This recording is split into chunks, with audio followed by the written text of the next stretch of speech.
Good morning Daksh. Morning ma'am.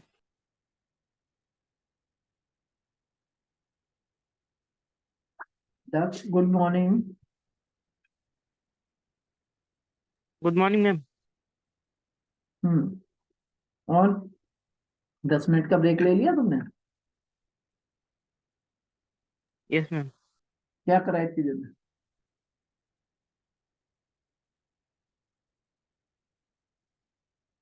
हम्म। Rest.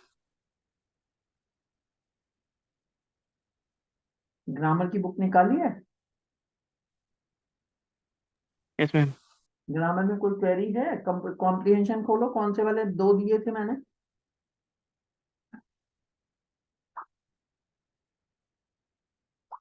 Homework में मैंने आपको दो दिए थे।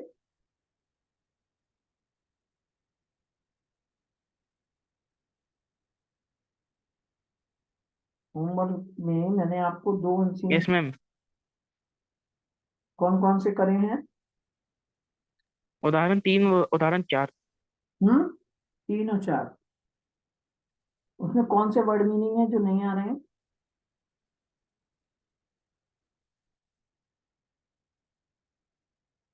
हम्म।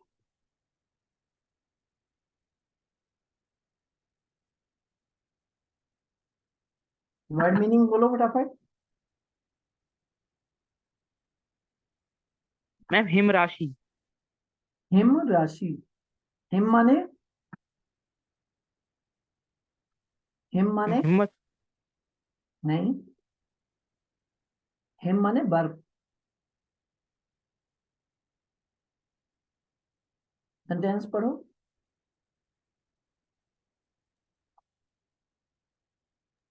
हमारे विशाल देश में हिमालय की अनंत हिम राशि ने जिन वरी धाराओं को जन्म दिया है उनमें अतरात को हिम राशि सींचने जहाँ और बर्फ इकट्ठी हो जाती है और वो पिघल के जलधारा बन जाती है।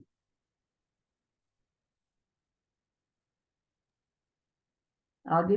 मैम वरी वरी धाराओं का मतलब क्या होता हम्म। है? वरी धाराओं। कौन सी धाराओं? वरी धाराओं। बड़ी बड़ी धाराओं। इसमें मैम जो हिम राशि के में आगे लिखा हुआ है। दिखाओ मुझे स्क्रीन पे, दिखाओ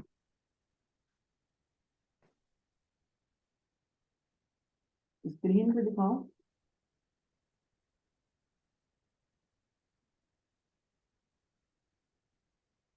हम्म।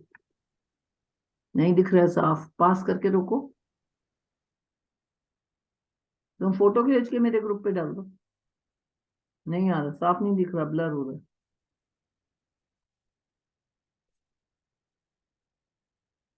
फोटो खींच के मेरे नंबर पे डाल दो।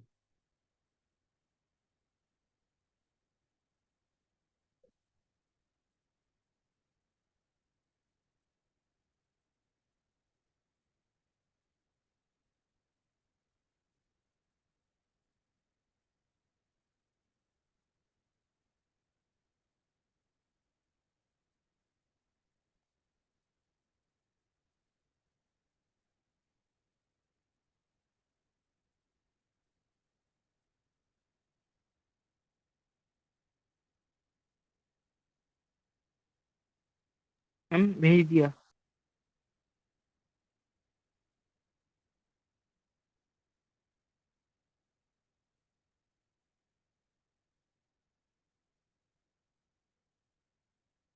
वारी धाराओं, वारी माने भी जल होता है।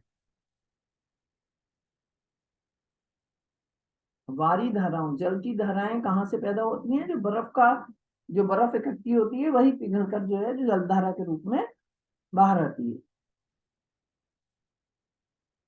पढ़ो, पैराग्राफ पढ़ो।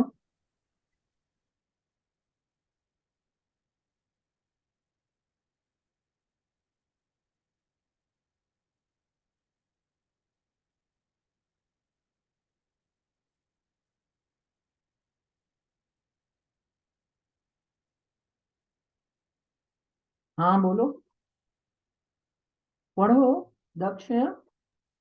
हमारे विशाल देश में हिमालय की अनंत हिम राशि ने जिन वारी धाराओं को जन्म दिया है उनमें उत्तरार्ध को सींचने वाली गंगा और यमुना नाम की नदियां जीवन की अ, धमनियों की तरह हमारे ऐतिहासिक चैतन्य की साक्षी रही हैं। काम करो, एक काम करो, तुमको तो पता नहीं क्या पढ़ रहे हो। तुम पहले पूरा फोटो वो बना के पीडीएफ बना के एक पेज की मुझे भेजो, या ढंग से फोटो भेजो। इसमें कुछ दिख नहीं रहा, तुम कुछ का कुछ पढ़ रहे हो।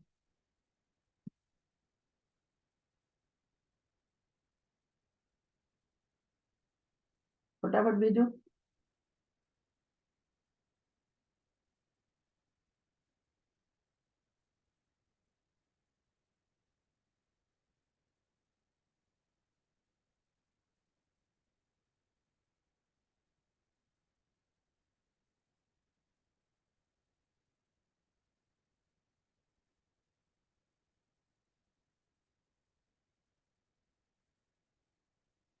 भेज दिया।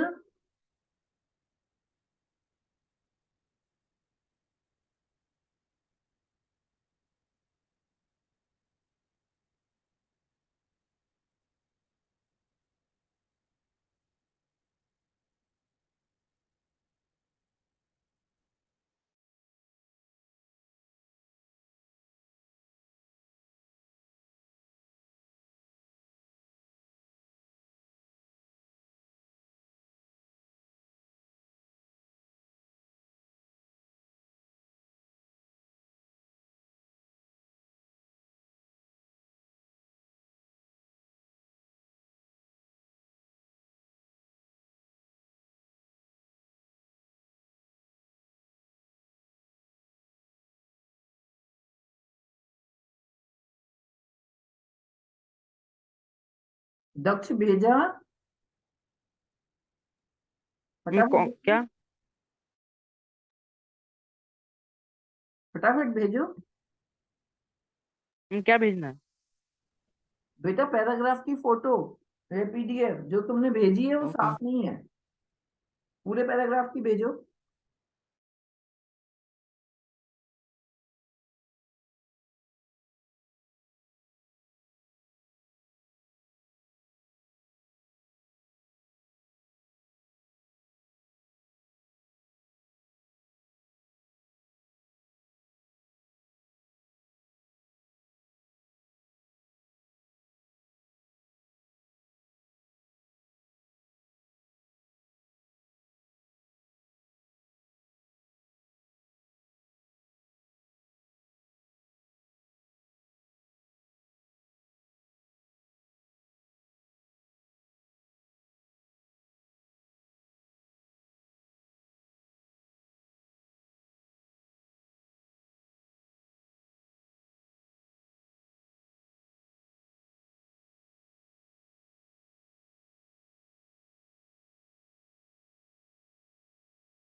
हम भेज दिया। ठीक है बेटा, आप पढ़ो।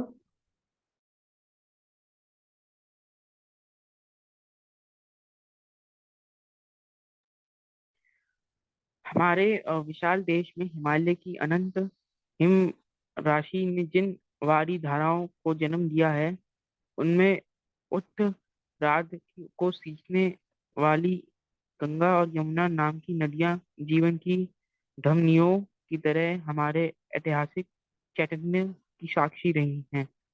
उनकी गोद में हमारे पूर्वजों ने सभ्यता के प्रांगण में अनेक नए खेल खेले। उनके तटों पर जीवन का जो प्रभाव प्रचलित हुआ, वह आज तक जीवित है। भारत भूमि हमारी माता है और हम उसके पुत्र हैं। यह एक सच्चाई हमारे रोम रोम में विधि हुई है। नदियों को नदियों की अंतर्वेदी में पनपने वाले आदियुग के जीवन पर हम अब जितना अधिक विचार करते हैं, हमको अपने विकास और वृद्धि की सनातन जड़ों का पृथ्वी के साथ संबंध उतना ही अधिक घनिष्ठ जान पड़ता है। जब तक भारतीय जाति का जीवन भारत भूमि के साथ मूलभूत है, जब तक हमारे सांस्कृतिक पर्वों पर लाखों मनुष्य नदियों और जल क्षयों के तत्वों पर एकत्रित होते हैं, जब तक देश के संकटों में बलिदान की भावना प्रत्येक मन में जागती है, जब तक एक देश के नागरिक के रूप में हमारी पहचान जीवित है, तब तक हमारे आत्मिक गठन और अस्तित्व को सकुशल समझना चाहिए।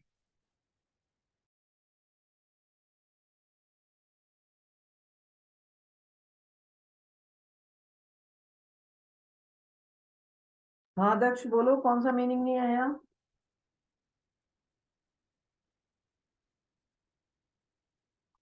मैम चैतन्य।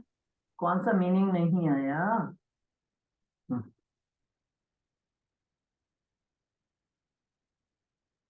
कौन मैम सा चैतन्य meaning साक्षी। हैं? चैतन्य और साक्षी। चैतन्य। साक्षी माने जो सामने खड़ा है, देख रहा है। अब जो हमारे मन में बातें चल रही हैं, जो हम सोच रहे हैं, उसे कौन देख रहा है? हमें पता चल रहा है ना हमारे मन में क्या चल रहा है? पता चल रहा है नहीं? Yes ma'am. तो वो कौन है? कोई तो दो लोग हैं, जो एक चल रहा है दूसरा देख रहा है या नहीं है? Yes ma'am. है। तो चल रहा है मन में और देख रहा है हमारी वो सुप्रीम पावर, वो शक्ति जिससे हमारा शरीर चल रहा है। तो वो साक्षी है, चैतन्य है। और धमनियां क्या है? हमारी वेसल्स, जिसमें हमारे ब्लड घूम रहा है। तो यहाँ पर इन्होंने क्या कह दिया कि सींचने का काम, जो हमारा मिड एरिया है हमारे भारत का, उसको सींचने का काम क्या कौन कर रहा है?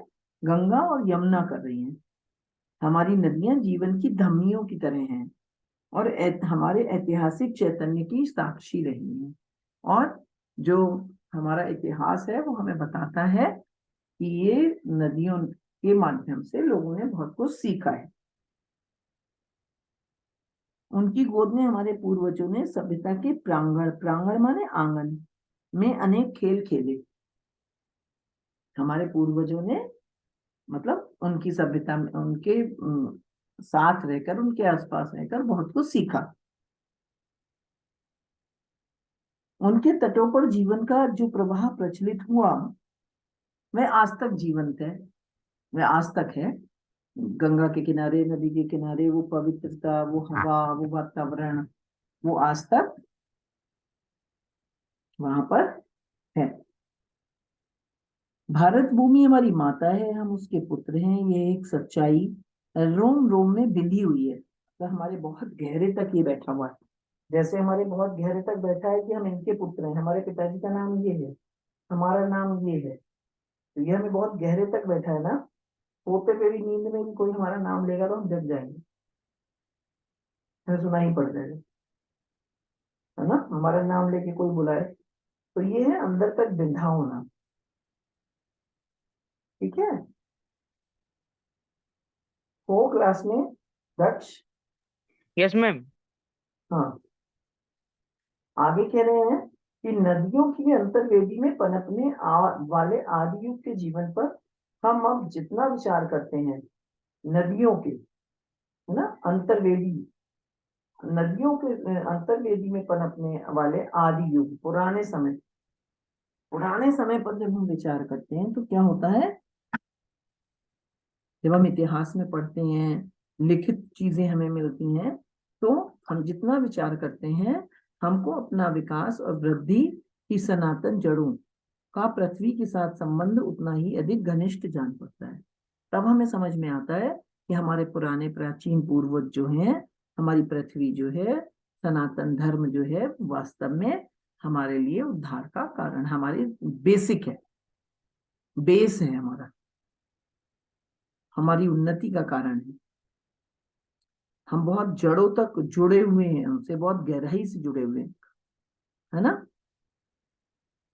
जब तक भारतीय जाति का जीवन भारत भूमि के साथ मूलबद्ध है, भारतीय जाति का जीवन, जब तक हमारी भारतीय संस्कृति जीवित है, जब तक हम अपनी भारतीय संस्कृति से जुड़े हुए हैं, जब तक हमारे सांस्कृतिक पर्वों पर लाखों मनुष्य नदियों और जलाशयों के तटों पर एकत्रित होते हैं।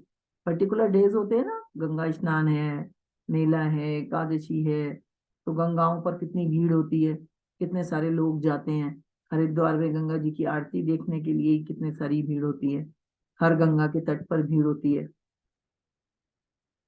ना। तो जब तक देश के संकटों में बलिदान की भावना प्रत्येक मन में जागती है, बहुत सारे रीजन बता रहे हैं कि हमारा देश तब तक क्या रहेगा, ये चीजें होंगी तो क्या रहेगा। जब तक देश के नागरिक के रूप में हमारी पहचान जीवित है, बहुत सारे पॉइंट्स दे रहे हैं, तब तक क्या होगा, हमारे आंतरिक गठन और अस्तित्व को सकुशल समझना चाहिए। हमारा आंतरिक अस्तित्व और आंतरिक गठन और अस्तित्व कब तक सकुशल है, जब तक, कब तक जीवित है, जब तक ऊपर जो इतने ढेर सारे पॉइंट्स बताए इन्होंने वो सब होंगे, है ना। तो पहला क्वेश्चन है, पढ़ो। उपयुक्त गद्यांश का उचित शीर्षक है। क्या है कि शीर्षक, किसके बारे में पूरी उसमें बात हो रही है, नदियों के मैम बारे हमारे हमारे पूर्वज। में, नहीं नहीं, नदियों के बारे में बात हो रही है ना। नदियां हमारी जीवन धमनियां, नदियों के बारे में बात करी है ना। हमारा अस्तित्व तो एक ही पॉइंट आया, हमारी पहचान भी एक ही पॉइंट आया, हमारे पूर्वज भी उसी में शामिल हुए। नदियों की बात से ही तो सब कोरिलेट हुए, मेन बात किसकी है, नदियों की।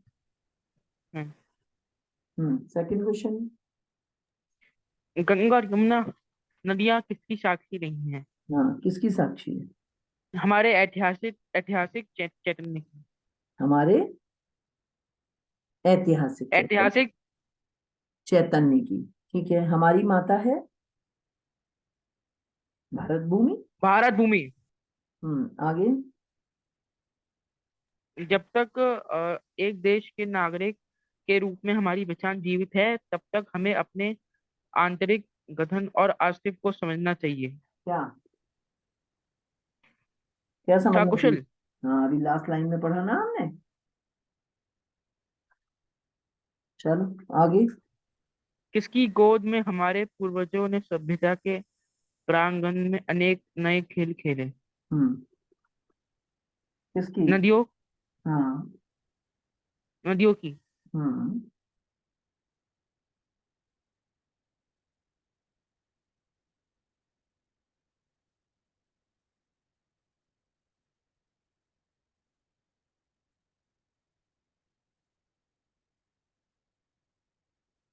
चलो आगे।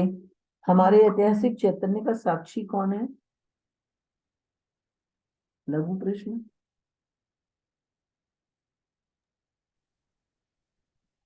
एवं गंगा और यमुना नदियां। नदियां, हाँ।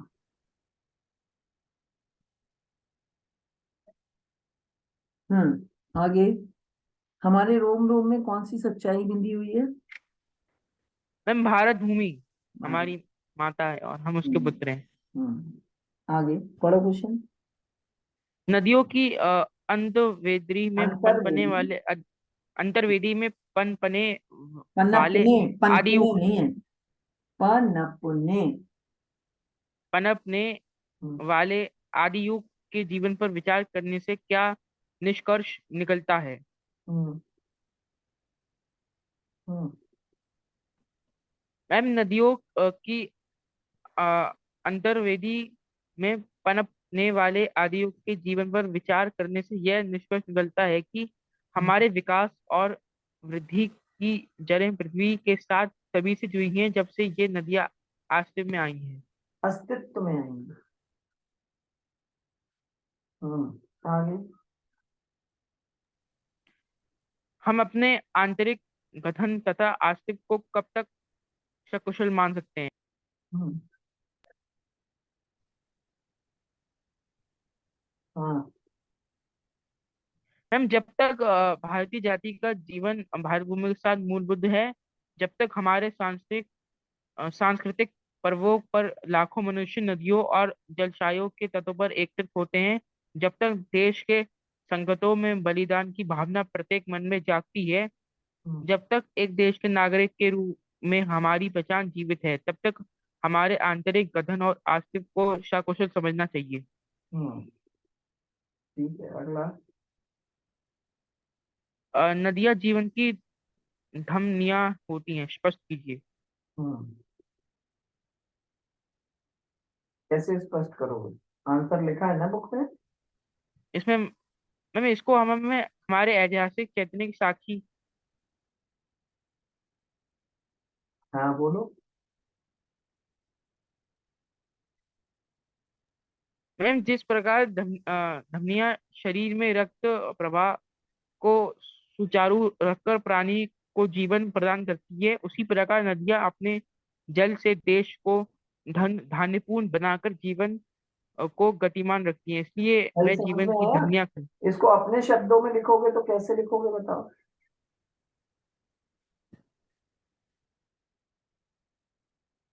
इसको अपने शब्दों में लिखोगे तो कैसे लिखोगे?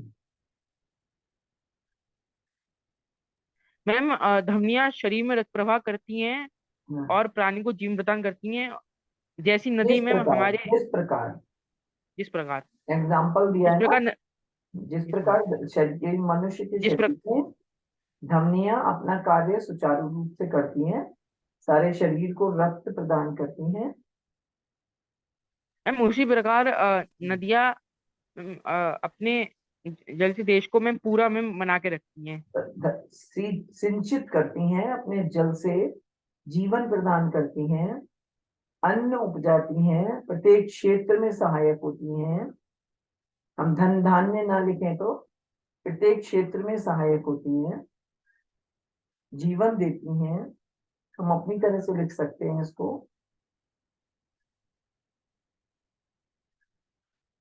और आंसर बचे इसके?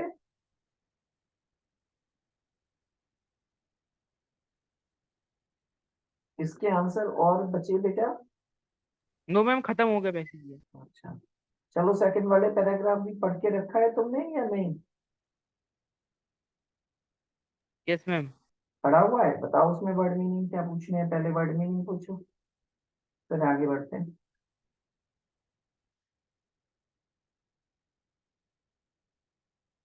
क्या समझ में नहीं आया?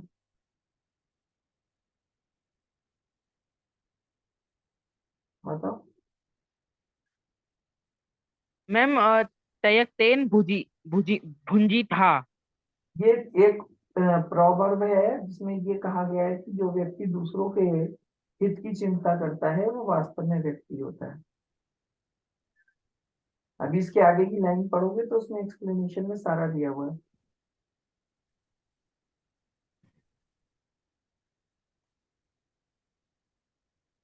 और मैम कौरवों कौरवों तो, अरे कौरव और पांडव जिनके बीच महाभारत हुआ।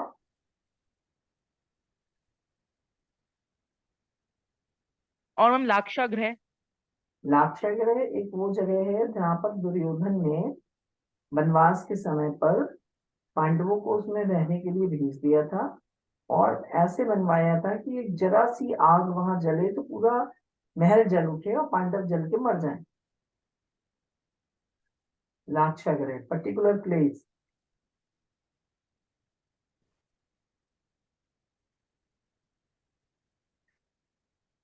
आगे। मैम बस इतनी है। बस दो ही शब्द हैं, बाकी सब आते हैं। Yes ma'am. चलो पैराग्राफ की रीडिंग करो।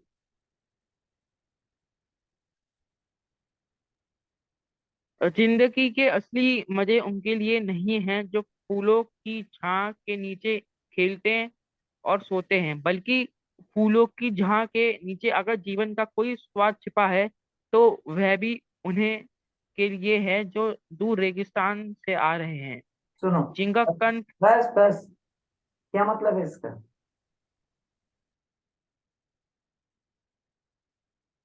इसका क्या मतलब है?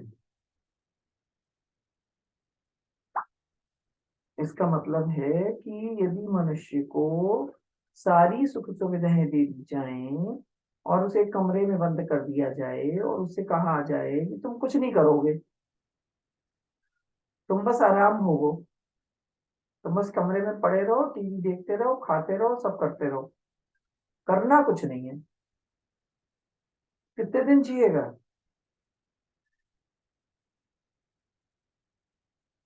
है ना?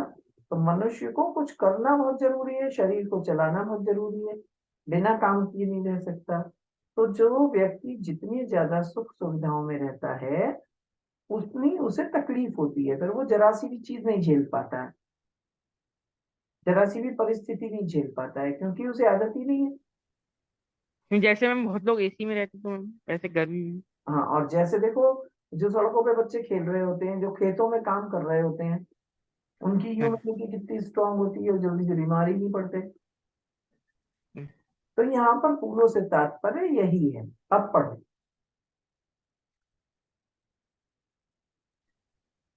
जो दूर रेगिस्तान से आ रहे हैं, जिनका कंठ सूखा हुआ है, ओठ फटे हुए हैं और सारा बदन पसीने से तर है।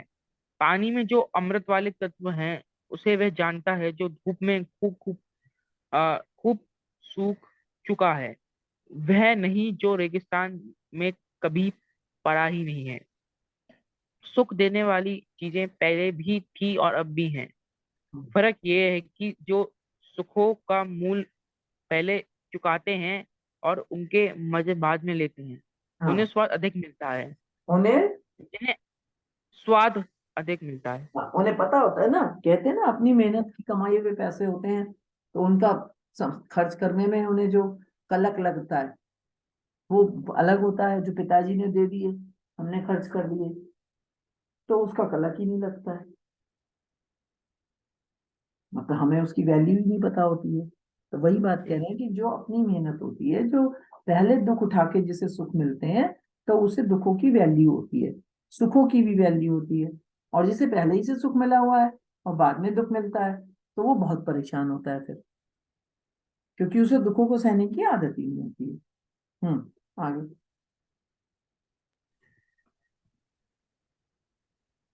आगे। जिन्हें आराम आसानी से मिल जाता है, उनके उनके लिए आराम ही मौत है। हम्म। भोजन का असली स्वाद उसी को मिलता है जो कुछ दिन बिना खाए भी रह सकता। हम्म। तेन भुजी था, जीवन का भोग त्याग के साथ करो या केवल परमार्थ का ही उपदेश नहीं है। हम्म। क्योंकि संयम से भोग करने पर जीवन में जो आनंद प्राप्त होता है, वह निराभोगी बनकर भोगने से नहीं मिलता, हाँ, क्या कहना मिल चाह रहे पता। हैं कि जो आनंद हमें अपने आप मेहनत करके किसी चीज को प्राप्त करने से होता है, अब हमने मांगा और तुरंत मिल गई चीज, हमारे सामने हाजिर हो गई, तो हमें कोई फर्क ही नहीं पता चलेगा। और हमें 10 बार मांगनी पड़े, 10 बार उसके लिए मेहनत करनी पड़े, तो हमें उसकी वैल्यू होगी। ये बात कहना चाह रहा हूँ। आगे। हाँ, हम्म। वह निराभोगी बनकर भूलने से नहीं मिल पाता। महाभारत में देश के प्राय अधिकांश वीर कौरवों के पक्ष में थे, मगर फिर भी जीत पांडवों की हुई, क्योंकि पांडवों की जीत हुई। क्योंकि क्यों? उन्होंने लक्ष्य ग्रह। कौरवों की तरफ बहुत सारे लोग थे, लेकिन जीत पांडवों की हुई। क्यों हुई? क्योंकि पांडव सच्चाई पर चल रहे थे, परेशानियां उठा रहे थे, कौरव उन्हें दुख पे दुख देते चले जा रहे थे। तो जो दूसरों का अहित करता है उसका अहित होता ही है। हम्म। आगे। हम्म। क्योंकि उन्होंने लाक्षागृह की मुसीबत झेली थी, हाँ, क्योंकि कि उन्होंने उन्होंने परेशानियों का वनवास। सामना किया था, इसलिए वो जीत गए। जो परेशानियों का सामना नहीं करते हैं वो हार जाते हैं, ये कहना चाह रहे हैं। हाँ। क्योंकि उन्होंने वनवास के जोखिम को पार किया था। हम्म। सास की जिंदगी सबसे बड़ी जिंदगी होती है। ऐसी जिंदगी के सबसे बड़ी पहचान है, वह बिल्कुल निडर, बिल्कुल बेखौफ होती है। सास कि मनुष्य इस बात की चिंता नहीं करता है कि तमाशा देखने वाले लोग उसके बारे में क्या सोच रहे हैं। हम्म हम ये चिंता करते हैं लोग क्या सोच रहे हैं, है ना। लोग क्या सोच रहे हैं, हम ये चिंता करते रहें तो हम कुछ कर ही नहीं पाएंगे। अब मैं ये चिंता करूं कि बच्चे मेरे लिए क्या कह रहे हैं, मुझे तो बहुत बुरा कहते हैं बच्चे, तो मैं बच्चों को कुछ सिखा ही नहीं पाऊंगी ना। मैं ऐसे ही छोड़ दूं कि भाई कर लेंगे, नहीं कर रहे हैं कोई बात नहीं, ऐसे ही तो बढ़ते बढ़ते आगे तक आ गए हो। नहीं, बताओ, ऐसे ही तो बढ़ते बढ़ते 10th 9th तक पहुंच गए। ऐसा तो है नहीं आज ये हाल हो गया हिंदी का, हमेशा से ही ऐसा रहा होगा। बोलो यस और नो, बोलो, इसमें है ना। लेकिन अब आज आज मेरा खोपड़ी पे डंडा है तो करना पड़ रहा है। अब जितना ज्यादा कर लोगे उतना आप ही का फायदा है, मेरा तो फायदा है नहीं। समझ आ रही है बात, एग्जाम्पल से नहीं आ रही है। क्या कहना चाह रहे हैं कि जो दुनिया के कह वालों की बातों की परवाह करते हैं और अपने कर्तव्य कर्म को ठीक से नहीं करते हैं, और जो अपने कर्तव्य कर्म को करते हैं और पर ठीक है, जो कोई जो कह रहा है कोई फर्क ही नहीं पड़ रहा हम पे, कहते रहो। तुम्हारे कहने से हम कुछ थोड़ी हो जाएंगे, हम तो जो हैं वो वही रहेंगे। ये बात समझाना चाह रहे हैं, चलो आगे। क्वेश्चन है आगे। हम्म बोलो। जो फूलों की छाया के नीचे खेलते हैं और सोते हैं, उन्हें क्या प्राप्त नहीं होता? हम्म जिंदगी के असली मजे। क्या? जिंदगी के असली मजे। जिंदगी के असली मजे कब है, जब हम मेहनत करके खाते हैं। हाँ, आगे जिसका सूखी रोटी में कंठ भी स्वाद होता है। हम्म जिसका कंठ सूखा हो, ओठ फटे हो, बदन पसीने से तर हो, वह पानी के किस तत्व को पहचानता है? हम्म अमृत तत्व। हम्म अमृत जैसा लगता है अपनी कमाई हुई रोटी, अपना कमाया हुई कोई भी चीज। अपना कमाया तो छोड़ दो, हमें किसी ने पैसे दिए भी हैं, हमें कहीं से मिले हैं तो वो भी हम कहते हैं हमारे हैं, हम नहीं खर्च करें, हम अपने लिए चीज लाएंगे, है ना। यही करते हैं ना, वो चीज, वो फीलिंग। हम्म अब- जिन्हें आराम आसानी से मिल जाता है, उनके लिए आराम क्या है? हम्म मौत। हम्म सबसे बड़ी जिंदगी कौन सी होती है? हम्म साहस की जिंदगी। इम्पोर्टेंट वर्ड क्या है? साहस। हिम्मत चाहिए हर काम के लिए, अच्छा करो तो और बुरा करो तो, हर काम के लिए हिम्मत चाहिए।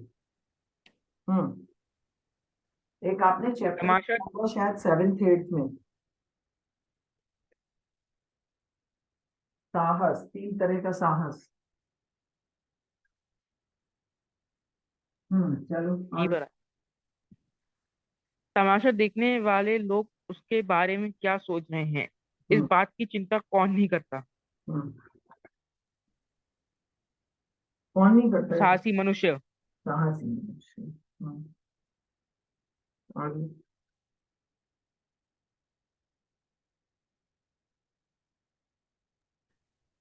आगे। जीवन का असली स्वाद किसे मिलता है और क्यों? हम्म मैम, जीवन का असली स्वाद उसी मिलता है जो बहुत मेहनत करता है, क्योंकि वो उन परिस्थितियों से गुजरता है जहाँ पे कठिनाई आती है। उन परिस्थितियों का सामना करता है। आगे। सुख का स्वाद किन्हें अधिक मिलता है और किन के लिए वह मौत है? मैम, सुख का स्वाद उन्हें अधिक मिलता है जो बहुत मेहनत करते हैं, और हम्म, मैम ये मौत उनके लिए जो कुछ नहीं करते हैं, हम्म, मेहनत नहीं करते। जो आराम कलगी में जिंदगी बिताते हैं, जिन्हें सब कुछ आराम से प्राप्त हो जाता है, जिन्हें सारे सुख साधन प्राप्त हैं। हम्म संयम के साथ भोग करने वाले संयम। पर क्या संयम के साथ भोग करने पर क्या प्राप्त होता है? जीवन में आनंद में प्राप्त।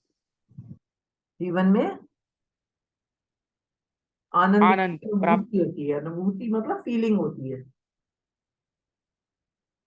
हम्म। महाभारत में पांडवों की जीत क्यों हुई? मैम क्योंकि वो मतलब हारे नहीं, वो कोशिश करते रहे बार बार। हाँ, उनमें साहस था। हम्म। साहस की जिंदगी की सबसे बड़ी पहचान क्या होती है? हम्म। क्योंकि वो बिल्कुल निडर और बेखौफ होती है। हाँ, बेखौफ होते हैं। उन्हें विश्वास होता है कि वो सही कर रहे हैं, गलत नहीं कर रहे होते हैं, गलत के लिए नहीं लड़ते हैं। हम्म। आगे। मैम खत्म हो गई एक्सरसाइज। लघु प्रश्न उत्तर मैम यही थे लघु प्रश्न। है। मैम यही थे लघु प्रश्न। लघु प्रश्न उत्तर भी हो गए, चलो ठीक है, हमारा टाइम भी हो रहा है। नेक्स्ट क्लास तुम्हारी 10 मिनट बाद शुरू होगी। रिवाइज कर लो, कुछ पूछना है तो पूछ लो।